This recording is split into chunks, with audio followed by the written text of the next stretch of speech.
ప్రతి మానవుడు తన యొక్క మానసిక వ్యవస్థ ద్వారా తను ఎన్నో విజయాలు సాధించేటువంటి గొప్ప శక్తి మనందరిలో ఉంది. మనం ఎందుకు బలహీనపడిపోతూ ఉంటాం అన్నప్పుడు మనలో ఉండేటువంటి అరిషడ్ వర్గాల వల్ల బలహీనపడిపోతూ ఉంటాం, భౌతికమైనటువంటి ప్రేరణల ద్వారా బలహీనపడిపోతూ ఉంటాం, కొన్ని శక్తుల యొక్క ప్రభావం వల్ల మనం బలహీనపడిపోతూ ఉంటాం.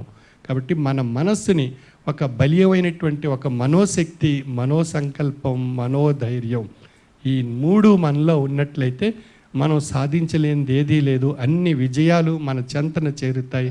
అటువంటి విజయాలు సాధించడానికే ఈ విజ్ఞాన జ్యోతి అనేటువంటి ఒక అద్భుతమైనటువంటి పుస్తకం మన జీవన తత్వాన్ని ఆధ్యాత్మిక దిశగా పయనింపజేస్తుంది. కాబట్టి ఈ యొక్క అనుభవంలో ఈ తత్వం యొక్క విషయాన్ని గ్రహించి తరించి ఈ అద్భుతమైనటువంటి అవకాశం తెలుగు ప్రజల నుండి కన్నడ భాషలో కన్నడ ప్రజలకు కూడా అందజేయాలనేటువంటి ఒక సత్సంకల్పం చేత ఈ పుస్తకాన్ని అనువదించడానికి శ్రీరామచంద్రమూర్తి గారు ఎంతో కృషి చేసి ముందుకు తీసుకొచ్చారు. అదేవిధంగా మరి తెలుగు విజ్ఞాన సమితి అధ్యక్షులు రాధాకృష్ణరాజు గారు ఈ చక్కని అవకాశం మనందరికీ అందజేయడానికి ఒక వేదిక ఏర్పాటు చేశారు.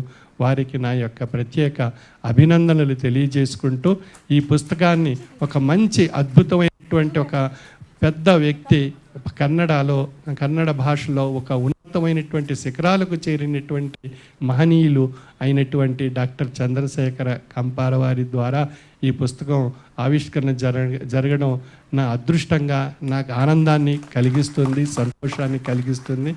ఇటువంటి అవకాశం నాకు ఈ రోజున ఇక్కడ ఈ బెంగళూరులో జరిగినందుకు చాలా ఆనందంగా ఉంది.